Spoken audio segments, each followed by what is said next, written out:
your growth, your career success, your ability to make more money means that you're gonna feel more peaceful, right?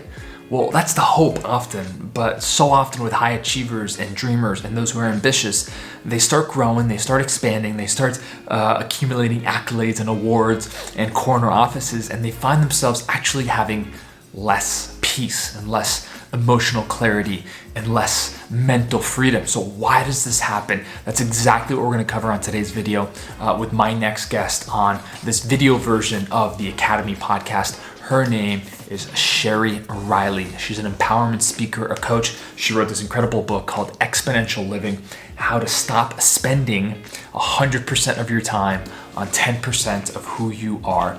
And as she says, peace is the new success. And here's why I love Sheri's work. It's because she's not saying, hey, don't achieve. She's all about achievement, all about ambition, but it's from a place of alignment. And one of the questions that I asked on the Academy to all my guests is, what is your definition of success in life and business? And that's exactly what Sheri does in this book. She opens up your mind to start thinking about what your unique definition is, because the worst thing that you and I can do is work our face off for 3, 10, 15 years and wake up and have a lot of other people's version of success. I know during my quarantine season, I've been asking myself the question, what do I really want? Why do I want those things? Are there any goals or objectives that are about impressing other people?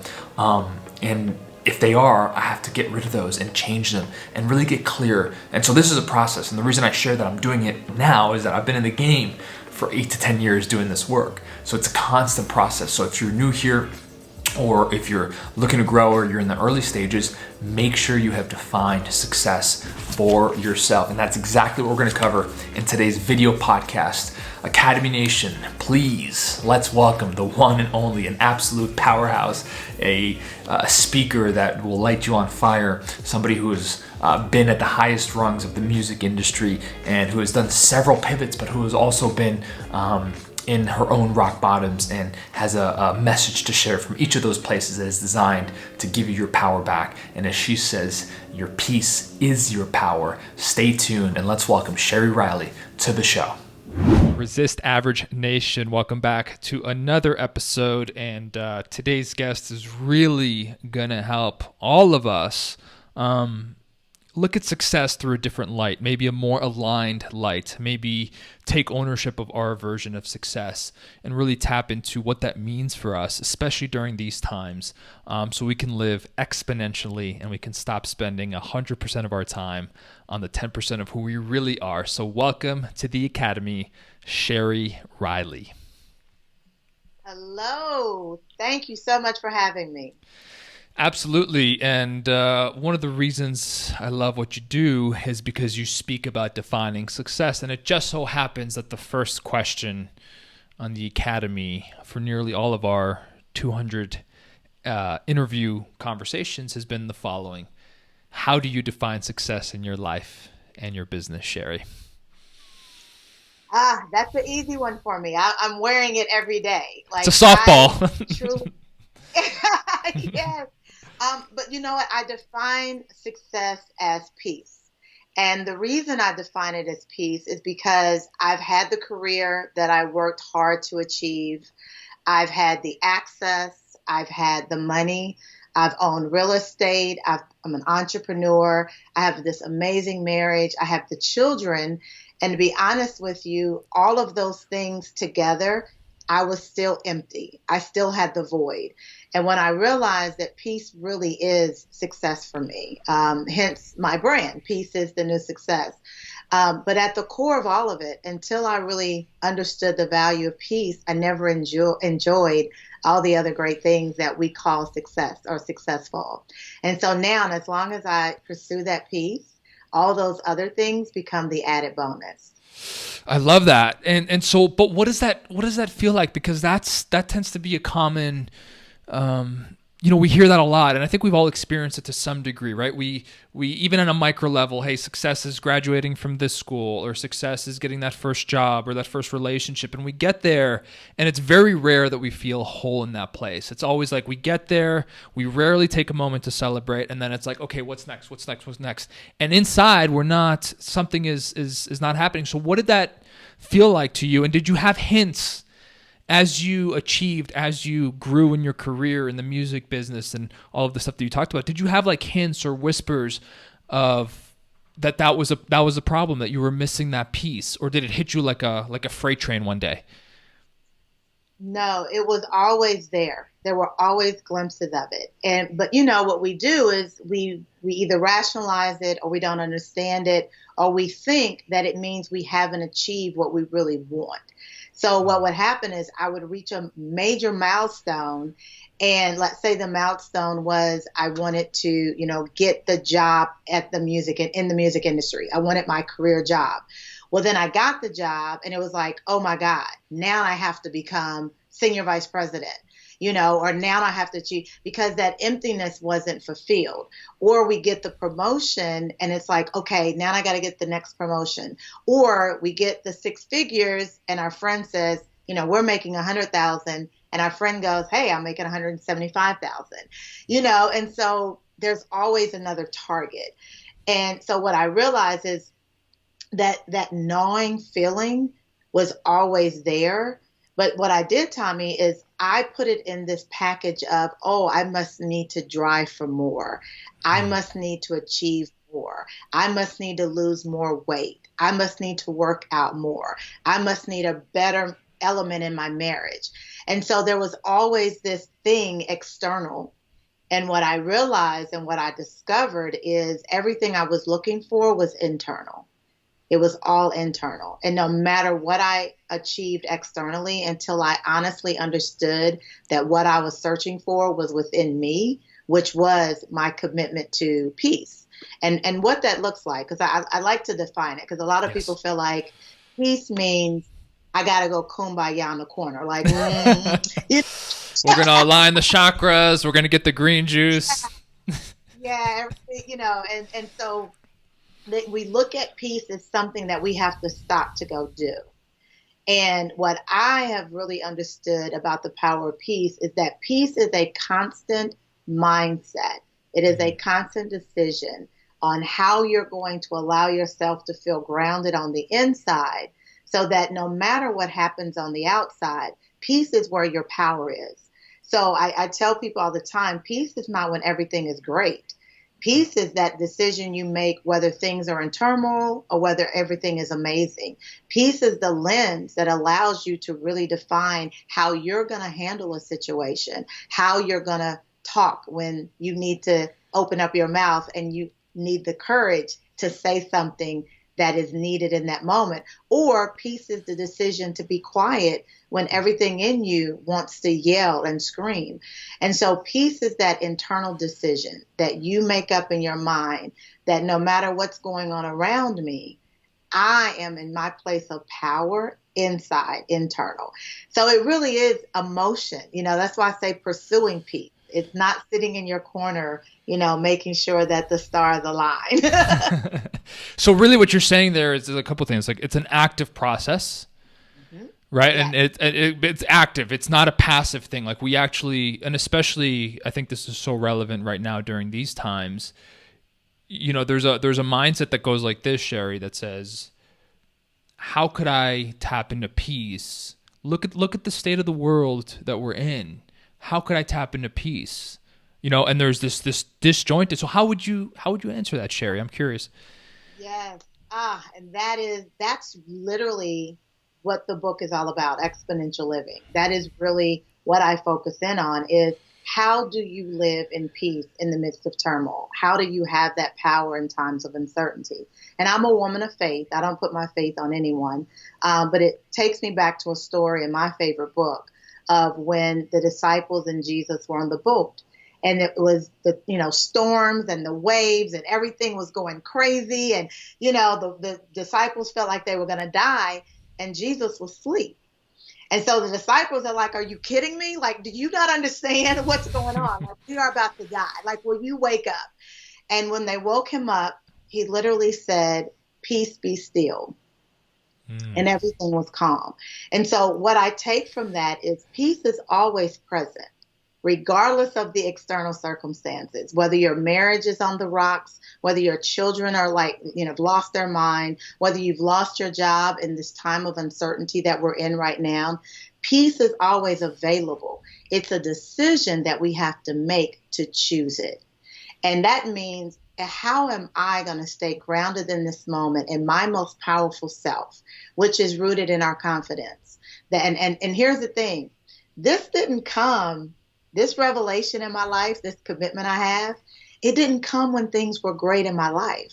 Like people say, oh, Sheri, you must have came to this understanding when you were making six figures and when life was great. No, this came when I was broken in the worst times of my life. It came when there was absolutely no certainty. It came when I was devastated, when I was overwhelmed, when I was burned out, when my hair was falling out, when I was overweight, when I was single. It came in the midst of crises. And so that's when I got this complete place of peace and power.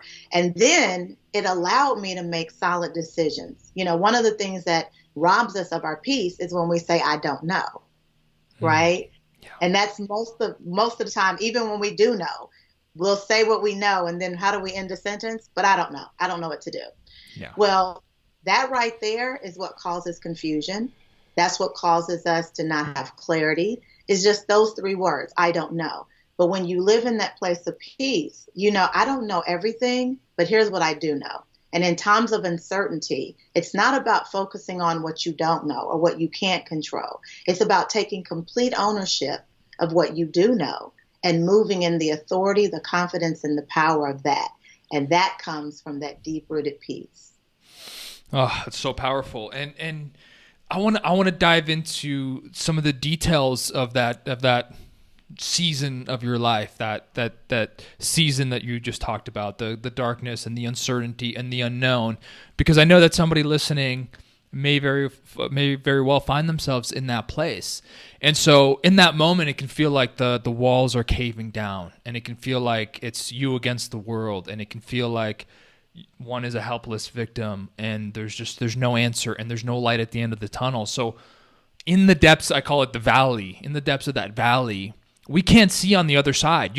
We can say on this conversation, hey, there's a peak on the other side. There's a light at the end of the tunnel, but when we're in it, we're so constricted, and all we can see is the current reality of what's happening. So speak to that, and maybe using your story about what were some of the small changes or the small reframes that you started to maybe just create a little bit of light inside of that darkness.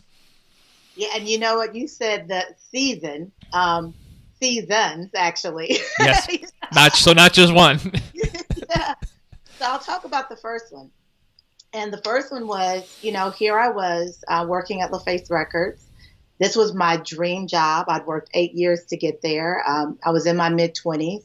Making six figures, working with artists I love, Usher, Toni Braxton, TLC, Outkast, working with people that I loved. I had the title that I wanted. I was the head of marketing. I bought my mother a home by the age of 27, right? I mean, these are all the things that we work for. And I was miserable. My hair was falling out. I never got a good night's sleep. And I literally crashed and burned, And so and when I say in the dark, I mean, literally, I spent 7 days in my apartment in the dark. Like, I mean, this is not a figurative, this was literally in the dark. But what allowed me to start getting up, what allowed me to start seeing is those principles in my book. You know, the first one was, living in my power. I had to get really clear on 5 things. And one was my perspective. And that boils down to the vision. Sheri, what is the vision that you have for your life? And that means, what do you want? And so many times we won't stop long enough to just figure out at each stage of our life, what do I want? And so the truth of the matter is, Tommy, what I wanted was that career in music. I had achieved it. That wasn't the only thing I wanted. I also wanted to be an entrepreneur. So the truth, what I realized later is I had achieved that dream. It was time to move on. But I was staying longer than I was supposed to. So a lot of times when we're burnt out, it's because we're in careers that honestly, We should have marked off, I achieved it. Now, what do I want? What's next for me? And so the first thing is having that perspective, that vision. What do I want? And so when I began to answer that question, I realized that I didn't want a career that I was expected to work 24 hours a day, and that wasn't enough.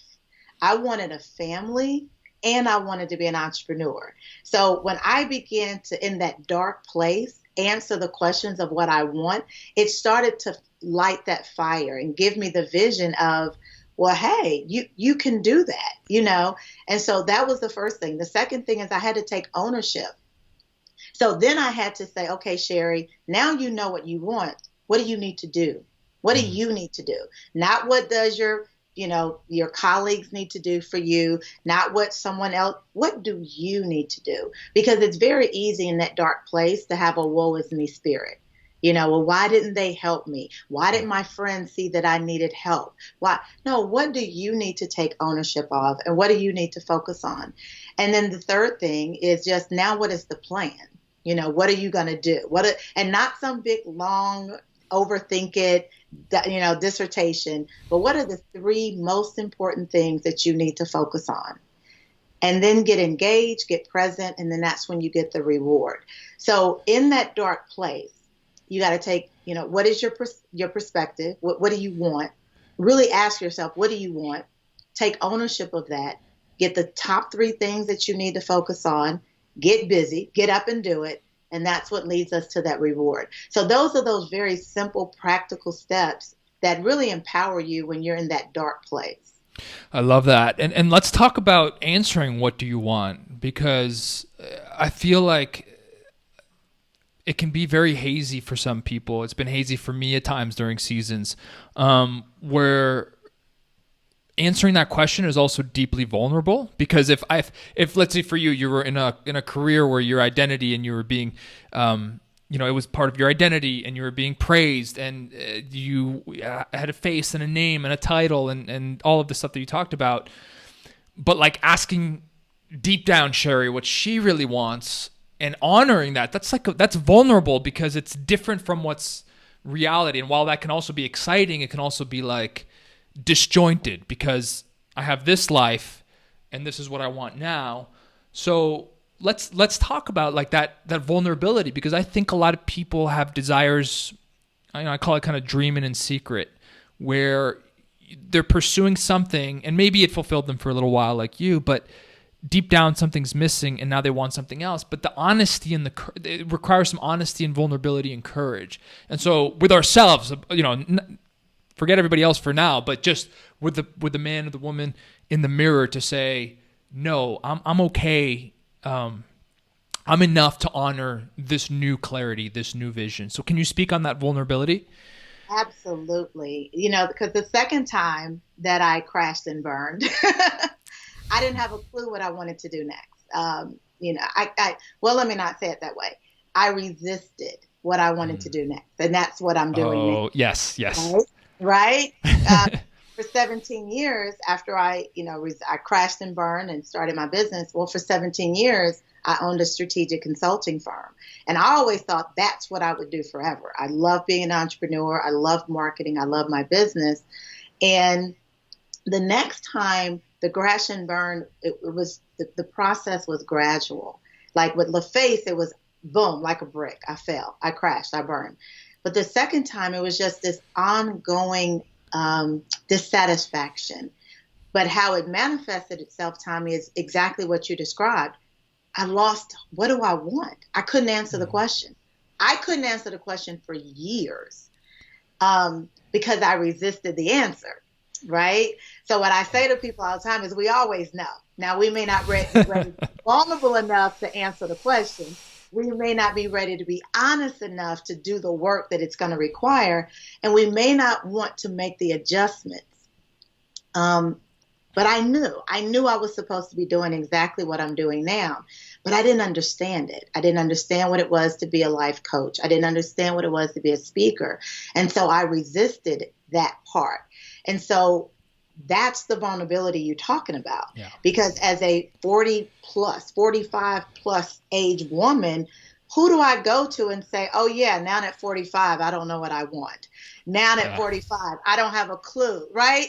Yeah. That is vulnerability. And so what I discovered is that, I was a very driven person, as most high performers are. And so I thought drive and confidence were equal or synonymous, and they're not.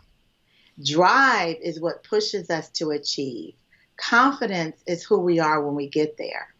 Ooh. And right? And Love so that. drive is that protective strength. Confidence is that vulnerable strength. And so when you talk about the confidence, what you're talking about is, will you have the humility to say, you know what? I really don't have the answer right now. I'm going to focus on what I do know. And so in that moment of vulnerability, I said, you know what? I don't know what it takes to be a high performance life coach. So I became a founding partner of the John Maxwell team, one of the top coaches in the world. And I went on this journey of learning and discovering and being vulnerable enough to ask the questions. So I accepted what I did know. And what I did know is that I needed to accept my truth, that there's something else I'm supposed to be doing. That's what I knew. What I didn't know was how to do it. So the challenge is, we know the what, right? We know Now, what. at any moment, do you believe if we get present enough, if we get vulnerable, if we get real enough, do we know? Because I'm sure people come to you all the time and me, and they say, Tommy, Sheri, I don't have clarity. If I just had clarity, everything would be taken care of. If I just knew my purpose, I'd be on fire. If I just, and they can go for years on this quest for clarity and go to the corners of the earth searching for it. But what you're saying is, if you're real with yourself, if you're present, it's in there. There's a lot of junk on top of it. I've been doing this now for over 7 years. And just last night, I'm coaching exactly a woman we're talking about now. And she kept saying, I don't know. And I let her say it for 15 minutes, which I never let my clients do. But the reason I let her say it is because what she kept doing is she would say what she knows. And at the end of it, just like a period in a sentence, she would say, I don't know. And the truth of the matter is, she knew. She just wasn't ready to make the decision. Another client I was working with, she literally said, I want to start working with you because I don't know what's going on with me. And literally, after she shared with me for 2 minutes, I said, it sounds to me that there's a decision you want made in your relationship that hasn't been made. And she said, that's exactly it. She knew. She just couldn't admit it, right? Because in order for her to make that decision, she was going to have a conversation with her significant other that they had not had for 15 years of being together. So she knew. And so we always know. Here, and Tommy, I have a whole thing here. I'm going to just tap into it because you hit it. All you. I have this issue with purpose because I feel like, purpose, clarity, we're always looking externally for it. But it's something that's in us. It's in us. We just have to get still enough. And that's why I say exponential living is pursuing peace, choosing clarity, and living courageously. Because when we pursue the peace, I promise you, it is a promise and a guarantee that I make and I stand on. When you pursue peace, it automatically and every time will give you clarity. You've got to choose the clarity, though, right? By stop saying, I don't know. Just what you said, being vulnerable enough to give yourself the time to really look in the mirror at yourself. So then we have to choose the clarity. And when you put peace and clarity together, oh my God, you're always going to have the courage to make whatever decision you need. So it absolutely takes all three. You have to pursue the peace. You have to choose the clarity, and then you have to live courageously, because it's going to take courage to be vulnerable. It's going to take courage to then be honest with yourself. It's then going to take courage to make the changes that you're going to need to make based on what you discover. And so a lot of times, I'll say this about purpose. A lot of times we know the purpose, we just don't know how to profit from the purpose. Right? Yeah. And the is that purpose and profit do not have to go together. If your purpose is to serve young children, let's just say you're called to work with schools, to work with young children, that doesn't mean you have to be a teacher. That doesn't mean you have to be a teacher. You may be the senior vice president of a major IT company, all the way to the other end of the spectrum. But your purpose is to go and volunteer and serve and be an example to children in the inner city, let's just say. Well, the conflict there is, I know I have this draw, this purpose, this calling to help these children, but I'm trying to see how I make money with it. So if we could separate our purpose from our profit and understand sometimes they are integrated, but not always. That was my question. I was going to say, do they have to be integrated in your experience for a deeply fulfilling and meaningful life experience? I don't believe so, because I've worked with so many people that their purpose isn't where they profit, right? There's so many people that I work with that they have these fulfilling careers that they absolutely love. And when I help them create the bandwidth to then go through, do things that are in their purpose, right? They are then living exponentially. Stop spending 100% of your time on 10% of who you are. And so they don't want to leave their careers. They love their career. They love what they're doing. What I help them do is create that bandwidth so that they can then add to that experience this other area that is also fulfilling to them. Now, there are those like myself that my purpose and my profit are aligned. But my journey to get here was not, quote unquote, I started in my purpose. I started in marketing. That's what led me here, because my journey in marketing is what unveiled to me how I serve high performers, because I spent my entire career working with high performers, right? In this place now, my purpose is my listening is my superpower. That is my superpower. Well, the reason I was so resistant to serve as a high performance life coach or speaker is because when I realized through vulnerability that my superpower was listening, I struggled with 3.5 years. How do you make money listening? What do you mean? My superpower is listening. My purpose is listening. Because I didn't know, I knew nothing about the field of coaching. I knew nothing about this field of speaking. I knew nothing about it. And so I resisted this purpose, right? Because I couldn't figure out how to profit. But when I honestly answered that question, Sheri, what do you want? And then I, followed the steps that I've shared with you. That's when I actually, and it was by chance. Yeah, I know, right? I'm a woman of faith. I don't believe in chance. But when I finally became open to my purpose, which was listening, when I finally became open to what I was hearing inside of me and not trying to figure it out externally, literally is when I became aware of John Maxwell. And when I became aware of John Maxwell and I became a founding partner of the John Maxwell team, that's when I learned about this whole industry of speaking and coaching.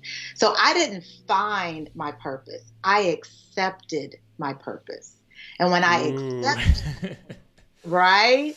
Let's let that one sink in. Can you say that just one more time? Because it's just that good. Find my purpose. I accepted my purpose.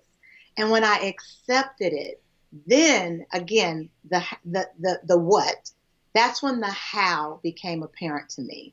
That's when I was, there's a whole industry over here that's called coaching. Oh, okay. And then I had to go through the process of learning and growing and gaining experience. That part is external. But the purpose was always there. And here's the crazy part, Tommy. You want to know how I accepted my purpose? Yes.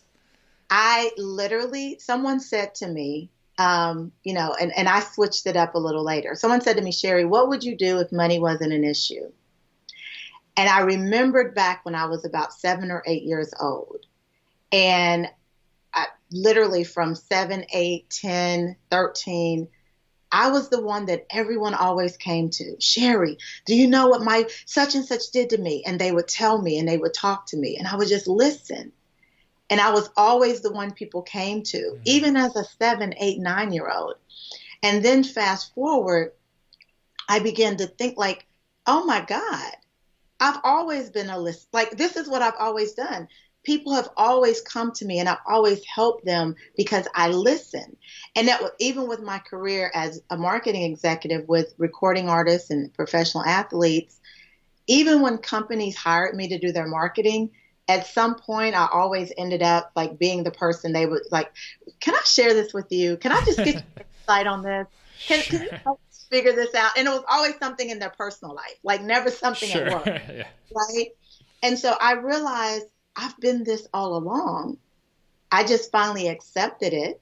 And when I accepted it, and for me, again, my purpose and profit align, but that's not always the case. And it doesn't always have to be. So I'll say this. I now with my clients, what I say to people is, what would you do if it's the only thing you could do? Ooh. Right? See, I'm an author. I have a book. But if I never wrote another book, I would be totally fine. I am a high performance life coach. But if I never coached another person, I would be fine. I'm an empowerment speaker. What we're doing right now, if I couldn't do this, I couldn't breathe. I couldn't breathe.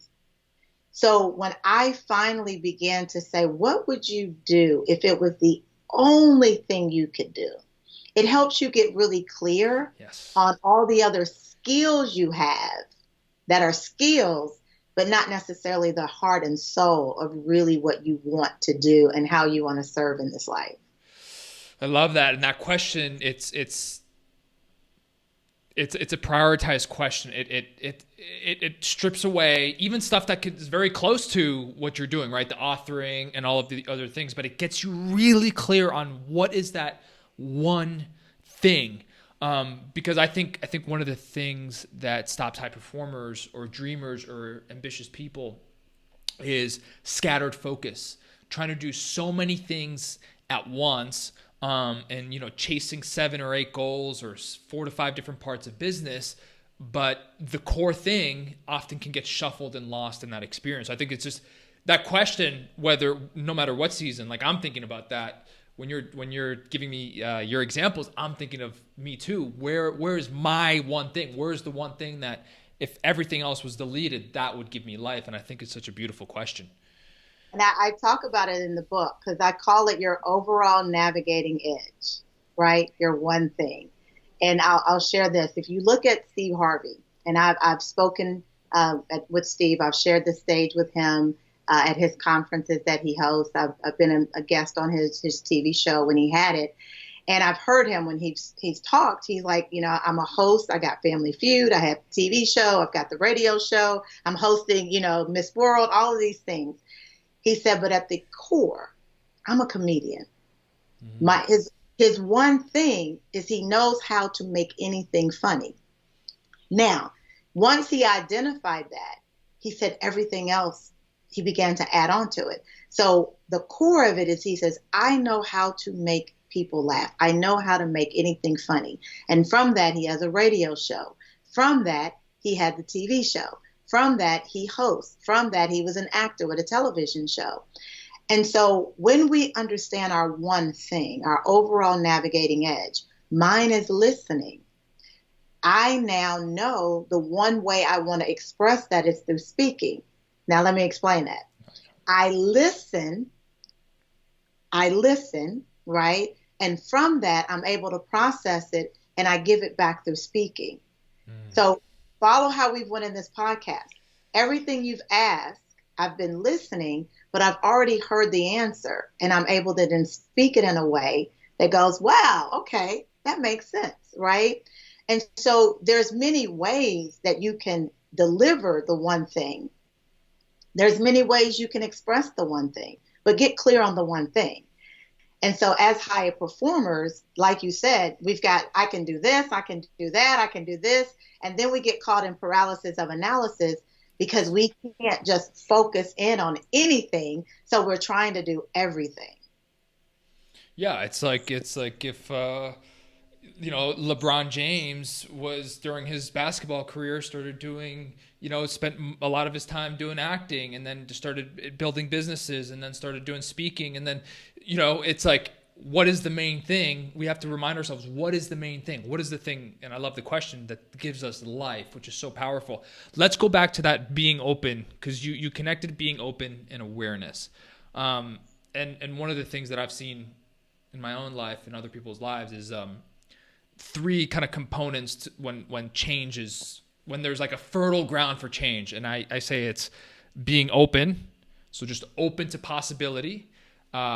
Being ready, there's a certain readiness, right? That's like, now is the time, not 6 months from now, not 3 years from now, but like, I'm ready right now.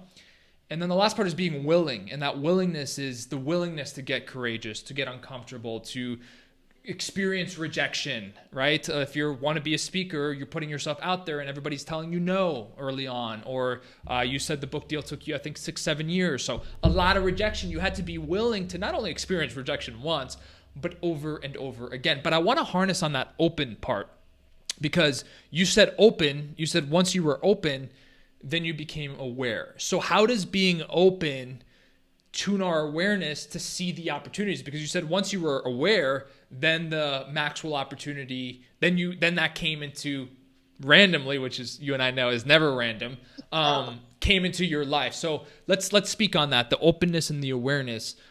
Because I believe at any given moment, there are opportunities and doors all around us. They can look closed. You know, I'm looking at my office wall and there's nothing behind that right now.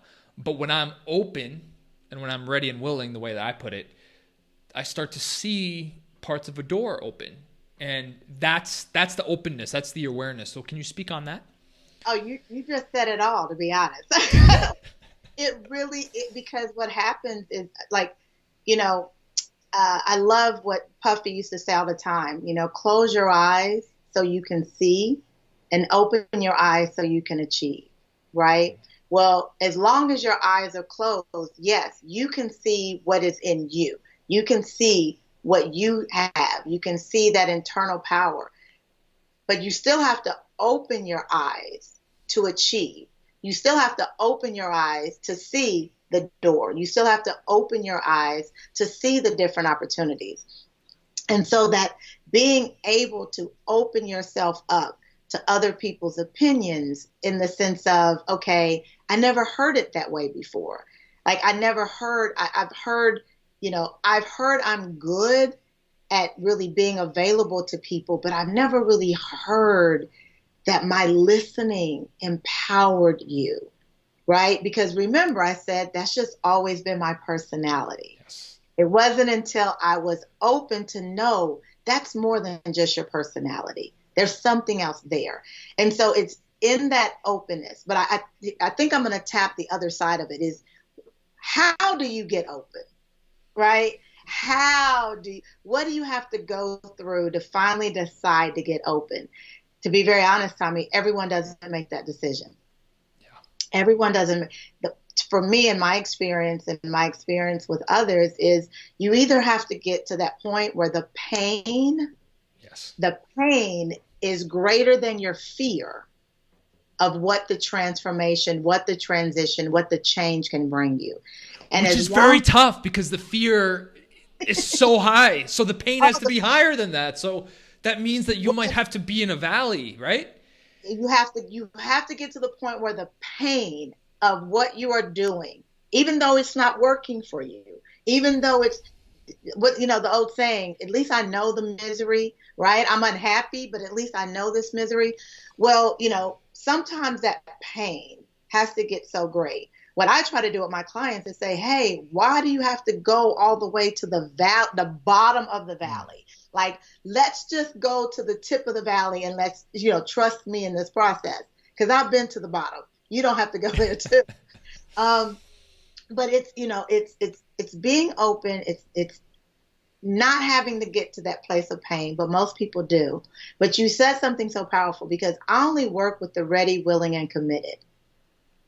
I only work with the ready, willing, and committed. The reason is because everybody's not really willing or wanting transformation. Some people are absolutely okay in the misery that they're in because it's comfortable for them. It's not helpful, it's painful, but it's comfortable. And so in that process of being open, as you said, being ready and being willing, sometimes people just don't get there. And that's okay, because, you can't change, or everyone's not ready for the transformation. But you really do have to make that decision that I know where I am no longer serves me. And that's one of my life obsessions is that moment.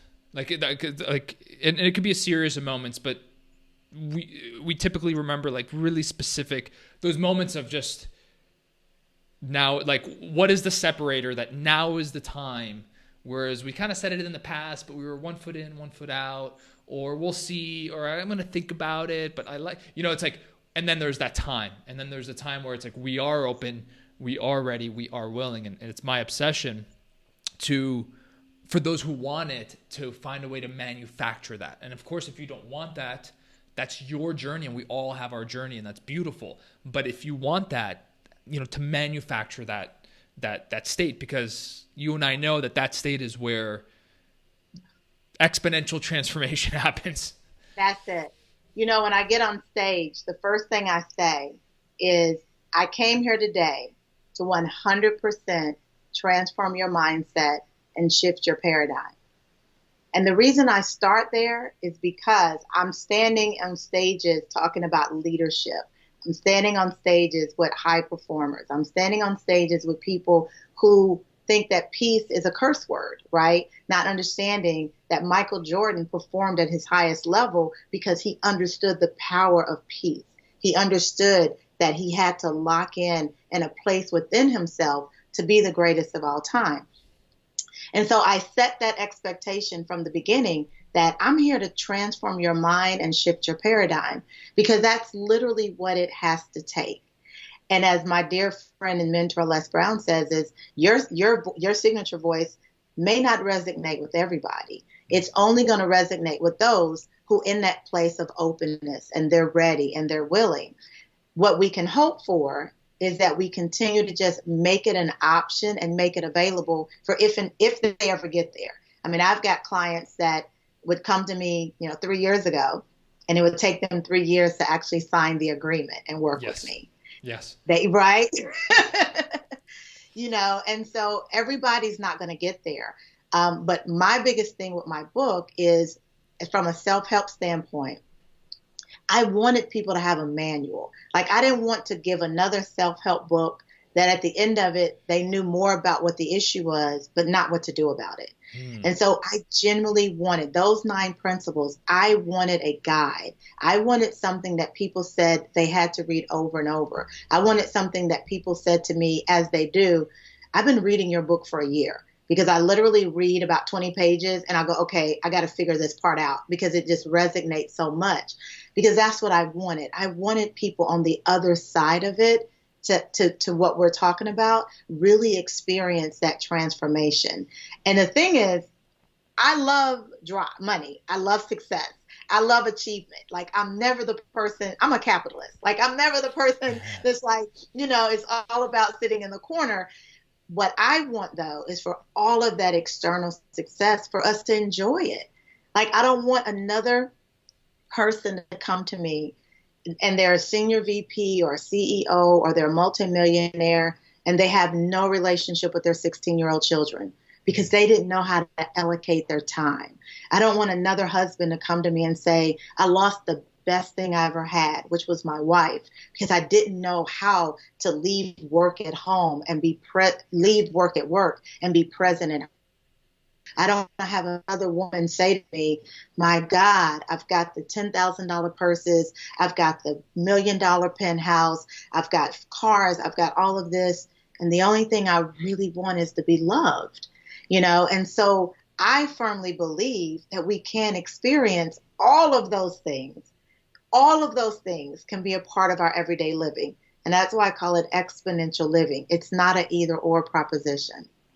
And that's what I was going to say. You don't have to pick one or the other. You don't have to pick relentless ambition at the sake of peace. And you don't have to pick doing nothing, or, kind of sitting back, or not honoring your gifts or your clarity, or the real world things that you want to do because you're kind of in this detached state. You're not going out into the real world and making it real. Like what you're saying is that both not only can live together, but are supposed to, that they can feed one another. Is that right?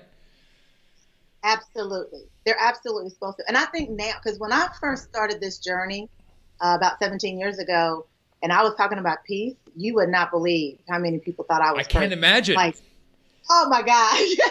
It was, I mean, think about it. People like, huh? Oh, okay, go on, Sheri, with that. Whereas now, now it is where our country has really shifted. Millennials, Generation Z, there's this understanding that you don't have to go at 100 miles an hour just to have a job or a career, that you can have an amazing career. You can volunteer in your community. You can be a part of your church. You can have a family. You can have whatever these experiences are. You don't have to wait to go on vacation once every 5 years, that you can genuinely have self-care on a daily basis.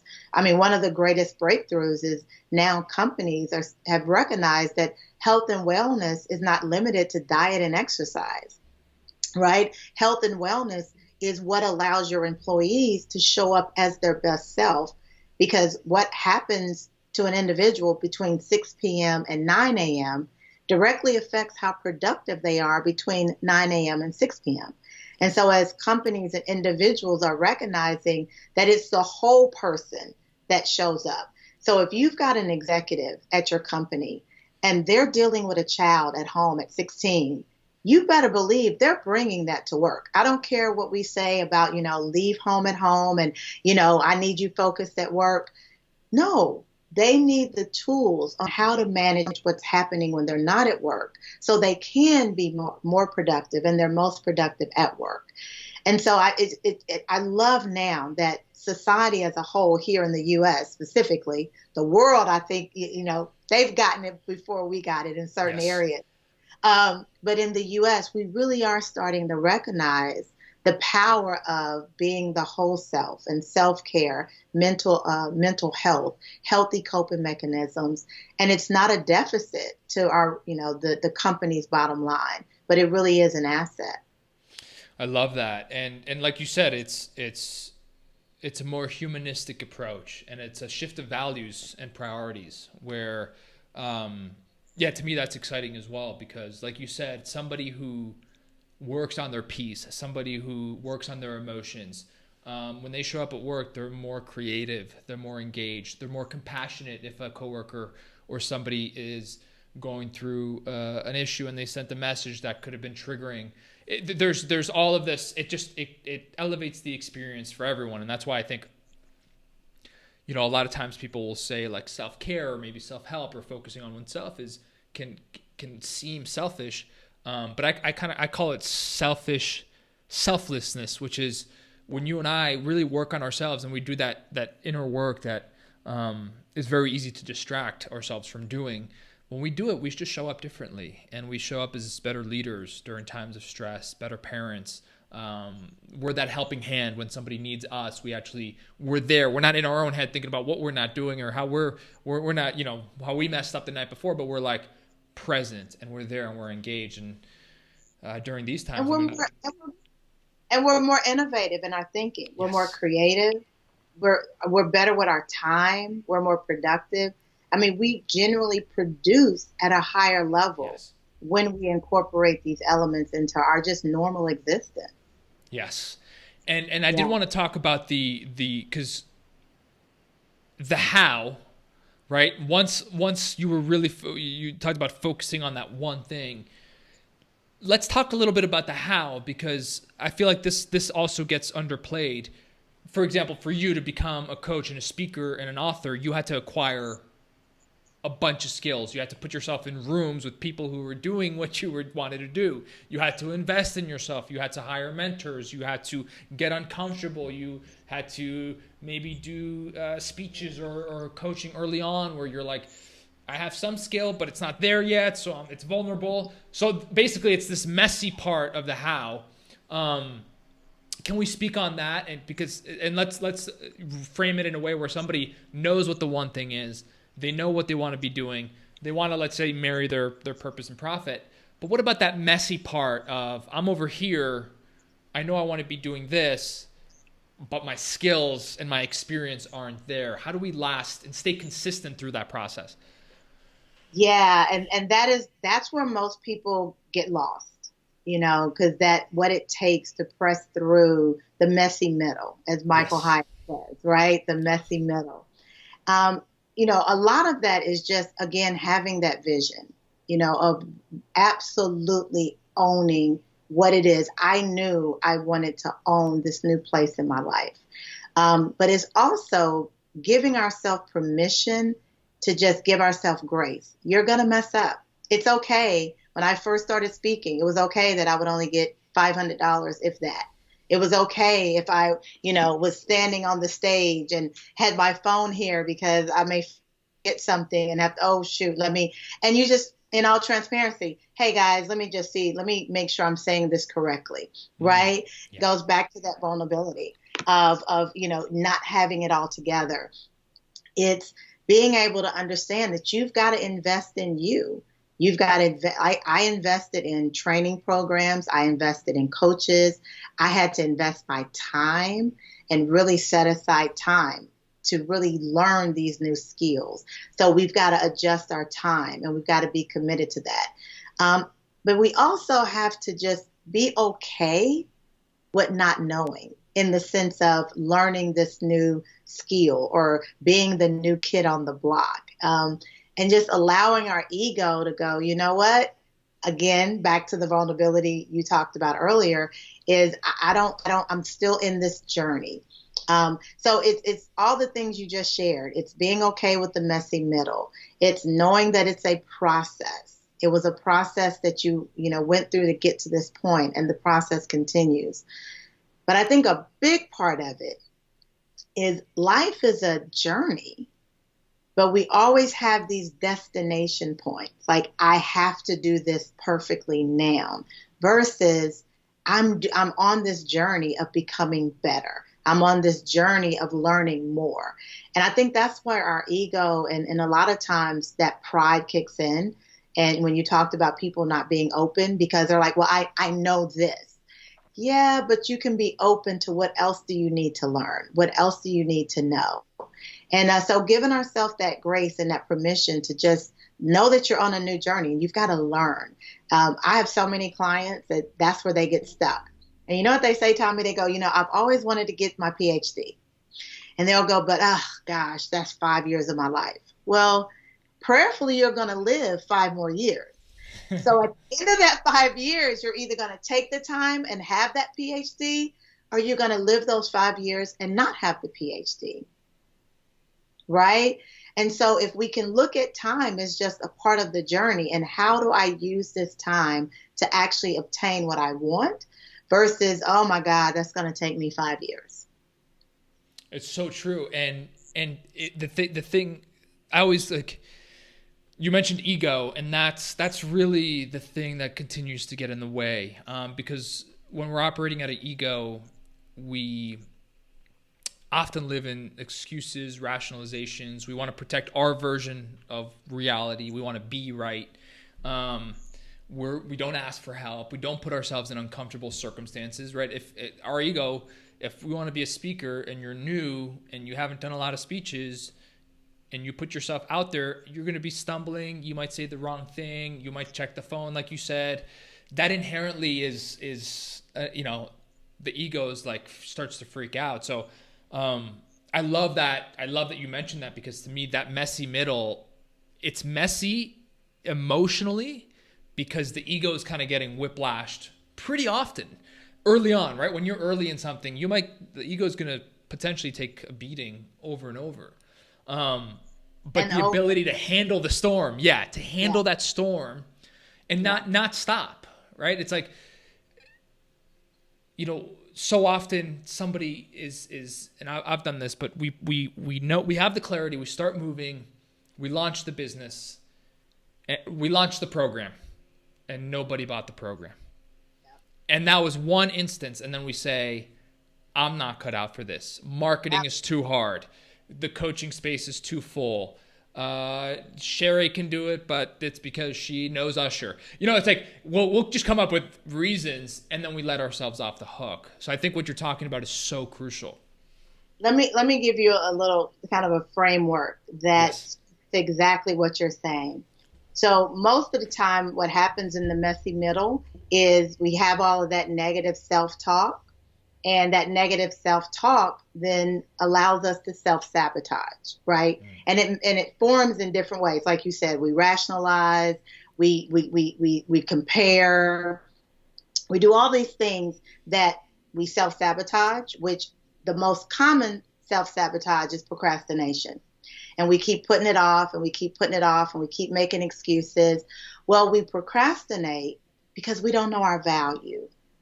See, if you know your value, the messy middle will have the same impact, but it won't knock you off your feet. Because what you'll say is that program didn't work. You won't self-identify that they rejected you. Because what happens is when you don't know your value, you go, they didn't buy the program, as that's a rejection of me, versus, okay, maybe I need to tweak the copy. Maybe I need to expand the marketing reach. Maybe I should do Facebook ads. So what happens is when you know your value, you begin to just look at how do I adjust the results, not this is an indictment of me. Well, what's attached to not knowing your value is what we just talked about, and that's ego. Ego says, oh, it's got to be about you, right? It's got to be about you. And all of that is rooted in pride. All of it is rooted in pride. If you want to know why you're self-sabotaging, why you're rationalizing, why you're comparing, if you go through that cycle, self-sabotage, not knowing your value, ego is in the way of you truly owning your value, it's all rooted in pride. So if you can just go, okay, where is pride causing me to stop? Where is pride causing me to make these decisions that are keeping me from doing what I know I need to do? And so then what happens, let's just use the example you just said. Yes. No one bought the program. Well, when you go, okay, pride, get out of the way. I know this program is going to help people. That's the value part. And so now you're able to say, where do I need help? Because ego and pride are never going to allow you to admit that you need help, right? Or we go, you know what? The reality is this is price. The pricing is off. Pride and ego is always going to tell you you're worth more than that. Where it's not about you, it's about the program. You're still a novice in this. So maybe there's some tweaks you need to make there. But when you know your value, then you don't allow ego and pride to confuse the situation. That's when you're able to really understand, okay, this is the messy middle. This is where I'm growing. This is where the mistakes are going to be made. This is where people are not going to help me because they're looking for me to do this for myself. Because the other part of that is we're like, well, she knows how to do this. Why didn't she come and help me? Or they could just make one phone call and change everything for me. And so now we're again back to pride. We're hurt and frustrated because people aren't helping us. When the reality is again, when we know our value, it's, okay, let me continue to do the work I need to do, whether they help me or not. Because this isn't an indictment about me. There's just still work I have to do to keep moving this forward. So it's like that, that cycle of we can get to the core, which is pride. Pride is what's keeping us from moving forward in the messy middle. Oh, it's so true. And on that note, what is your personal relationship with rejection? Because like during your career, in every phase of your career, based on what I've gathered, there is endless rejection. Yes. And going back to what you're saying, whether it's the marketing program feels like rejection or all of the other stuff that you mentioned, it's a door maybe closing on us or somebody saying no, or no, you're not ready for the book deal with us. We're going to go to somebody, another author. Like it's a constant source of rejection. What is your personal relationship with it? It always hurts. It always hurts. And so I don't deny that. Like, I don't deny that because ego will tell you, oh, it doesn't hurt, No, it always hurts. With humility, with vulnerability, it always hurts. Now, what do I do after this thing? You know, I tell my daughter, she's 13. I've told her since she was a little girl, baby, it is okay to cry. If your feelings are hurt, if you've been rejected, it is okay to cry. What matters is what you do after the tears stop, right? So when I get rejected, when I feel that sting, I take whatever time I need. It used to be, I would say I'm going to take overnight. Well, first it started, I'm going to take a day. Then it was, I'm going to take overnight, you know, I'm going to get up in the morning. Now I'm matured and I've grown to the point where, you know, 15, 30 minutes, wallow in it, feel it, let it hit you. And then when you're done with it. Now what are you going to do, Sheri? So it goes back to, again, that value. You know your value. So for whatever reason, this doesn't work for them. You may not have brought everything you needed to bring to the conversation. Okay, what do we need to fix there? Or this just doesn't align for them. It just doesn't. They're doing something totally different. I just got rejected by a major Fortune 100 company. Well, they didn't pick me as a speaker after saying they were. I was in the top 2.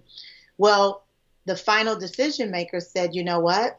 We want to pick someone that has more knowledge of us internally. They used to work with us. Well, I wouldn't have known that. Yeah. I would have just, if I allowed the rejection to hit, it would have been like, oh, they didn't want you as a speaker. It had nothing to do with me. Then there was another situation where we just lost an opportunity. It was collaborated with a partner of mine. And after a 2-hour conversation, them, you know, really sounding like they were going to go with my company, they emailed me, and it was, you could tell by the email, like, don't follow up. We're good. No, we are not going with you. Right. But when we got that rejection, we went back and looked at it, and there was something we did do off. Like there was something in the paperwork that we needed to shift. And so now we know moving forward, we've got to make that shift. And so what I do is I take the sting. I don't deny it. That hurt. Okay, now wipe the tears. What are you going to do? And then really evaluate it from an honest lens, because every rejection doesn't necessarily have anything to do with you at all. So we can't. So true. Yeah, like it does. Yes. Sometimes, and it's there's nuance in there, because sometimes it's a rejection, and there's wisdom, and there's something in there, like you said with your example, that actually is going to help us for the next time. And it's almost like critiques, right? And then there's like criticism. You know, to me, when I'm very open to feedback, very open even to critics. And I appreciate if somebody listens to the podcast, you know, and they say they paint the criticism in a way where I'm like, oh, I always try to take a step back and I say, you know, unless it's like a total troll that's just saying crazy stuff, but I take a step back and I say, is there any part of this that's true? Does anybody else feel this way?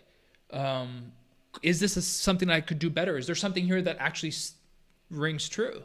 And so it's important to be able to be flexible with those. Yeah, sometimes the rejection, nothing to do with you. It was actually out of alignment. It's actually doing you a favor. And then other times it's like having the humility to say, okay, that hurt. I'm going to feel it. But then is there something that they're teaching me that can equip me for my next reach out or my next podcast or my next whatever the thing you're doing is? So I love that distinction. And I've learned through rejection how much rejection has honestly made me better. That book holding in your hand, if it wasn't for those rejections that I received, it would have never gotten where I really wanted it to be. There's been rejection, like you said, when I really evaluated it, even though it hurt like crazy when it happened, but I got so much better. So now I can evaluate, okay, how is this going to make me better, right? Because I've had that example that you talked about. I've had the program that I launched and it was crickets, you know, no. And I was grateful because there were tweaks I needed to make that were now that program is amazing and it really does work and it helps. But I wouldn't have gotten that I wouldn't have continued to grow it the way I needed to if I hadn't have gotten that early rejection. So I've matured enough to know all rejection is not bad. Yes. Yes, and it can serve you if you're playing the long game and you're doing the work that we're talking about, the work that's inside of this book. It can serve you. It can sting, but that can serve you. Just like opportunities serve you, but so can challenges. It's so true about the book. It is a manual, which is incredible, right? Because what you're saying is, and we live in a world where there's a lot of information, but the transformation is lacking. So what I love about this is that it's full of done for you, and it's there's a lot in here. It's thick. It's not one of those mini ones where it's like you can barely. It's hard to grab. Like this has a lot of wisdom in it. So Academy Nation, I'm giving away signed copies of Exponential Living. Where do you want people to follow you, Sheri? Are you going? Is social media a big thing? Is Instagram a big thing? But where can I send people to follow you and then to tag us so they can be entered into a chance to win one of these several copies of Exponential Living? Yes, Instagram is definitely big for me. So that is. Let's do that. Yes, my handle is @Sheri. So SHERI,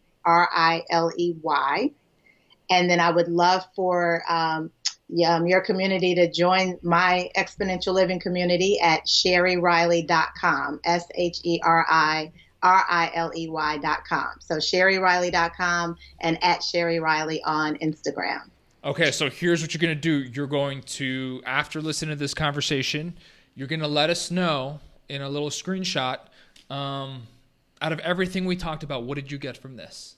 And really take a moment to take a step back, maybe take a few minutes to digest, and what was something that was shared on this conversation, and what are you going to do about it? And if you just share my biggest takeaway, and then number 2, what I'm committed to doing, ... and you tag Sheri and you tag me at Tommy_resist_average, then you'll be entered to win. And I got a bunch of these copies, so your chances of winning are quite high. Sheri, you also support an organization here called Silence the Shame. We're making a donation in your name for your time and energy today. But can you just speak about why it matters to you and maybe send the listeners somewhere where they can support it as well? Yes, Silence the Shame. Shanti Das is the founder and executive director, and she literally is the heart and soul of Exponential Living because she was my work colleague at LaFace Records. And she is one of the primary examples of the people that was like, okay, peace, what are you talking about? Making $500,000 a year. She shared that so I can, it's public. And, but she walked away. And she walked away because she realized with all the money, all the access, she was Prince's marketing director. I mean, she was like, one of the biggest people in the music industry, but she was experiencing that emptiness and had ideations of suicide. And so she is someone that I've worked with. I'm her life coach. But in that place, she really got to her father committed suicide. She had ideation around suicide. And when we sat down and worked together, she just wanted to, share her story of how she overcame. And out of that, though, it became a much bigger movement, which is Silence the Shame. Because what she experienced and what so many high achievers experience is no one wants to hear that you're depressed. No one wants to hear that you're making a lot of money and you're unhappy or you don't have peace. And so we really support each other all the way through the ends of depression and really mental illness to just how do I cope with the everyday life issues and struggles and anxiety. And so Silence the Shame is her organization, and it focuses on mental health, mental awareness, and really making sure that people know that you never have to be ashamed of your hurt, your pain, your frustrations, your anxiety, and your depression. It's so true, and I think there's a toxicity that comes with, labeling somebody for sharing their truth of a human being, regardless of class and stratosphere or anything that you've accomplished. We need to acknowledge the humanness in all of us and the importance of mental health, especially during these times. So Academy Nation, silencetheshame.com. You can donate $1, you can donate 100, you can donate 20. But let's support that right now. All of these organizations, the mental health organizations during this period of unrest and coronavirus and all that stuff, they need our help more than ever. And that's why your work is so valuable, Sheri. So I want to thank you for your passion. I want to thank you for your wisdom and your vulnerability as well during today's conversation. Let's get this book in the hands of people who are going to do good, because I believe right now this is the time for anybody that listens to this podcast, anybody who reads your books or is interested in any shape or form. You are a leader in your micro community. You don't have to be on a mountaintop. You don't have to be on a stage. You lead your brother and sister next to you at the dinner table, and that's what we need right now. So, Sheri, we're gonna leave you out on this. The book is Exponential Living. Stop spending 100% of your time on 10% of who you are. By the way, my fiance and I think that's one of the best subtitles of all time, and I nerd out on that because I'm obsessive with books. So I don't know how long it took you to craft that, but it's next level. Thank you. When you hear resist average, when you hear that phrase, what comes to your mind? Oh my God, that is like my life motto. Like, what that's why I love the podcast. Like, I tell my daughter all the time, because it's so easy to get comfortable in average. It's so easy to just wake up. It is something you have to resist and really commit to. So I love it. It's necessary because, people are comfortable. And when you resist average, it makes you stretch outside of your comfort zone. And the best things in life are on the other side of your comfort zone. So continue to motivate and inspire people to resist average. Yes. Dropping the mic. Sheri Riley on the Academy. Go follow her. Check out the book, and please donate to the organization Silence the Shame. Deep appreciation for your time today.